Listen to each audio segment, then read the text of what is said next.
Hello, in this tutorial I will show you how to set project proposition configuration. So before we start, let's see the web page before our changes. Let's open projects tab, and in project proposition we can only see the one which was already there in the GDSC website template. Okay, so now let's open our IDE. Let's open assets, configs, and project proposition JSON. So as always, we are having array of objects. Let me tell the first object, make a copy.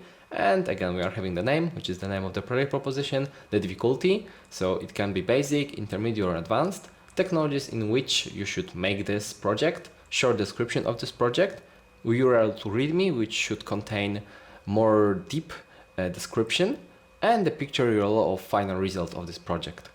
Okay, so now let me fill some data.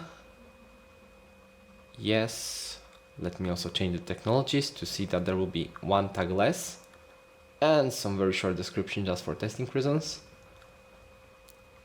Yeah, and I think that's all. Okay, so now let me add the changes.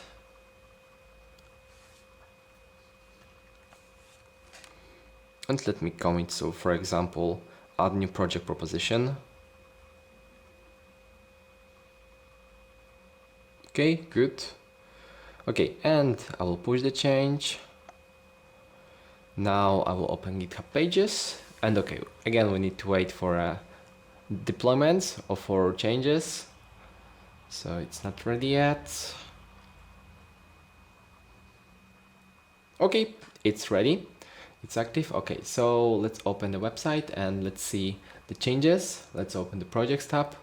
Currently there is one, so again we need to do the hard rule for emptying the cache. Okay, and let's open projects tabs. Let's open and in project proposition we are having our new one with advanced, which had different color, some short description, and in general the things we've just said. Yeah, okay, so that's all. In this tutorial. In the next tutorial I will show you how to create requests for creating new teams projects. Thanks for the attention. Bye.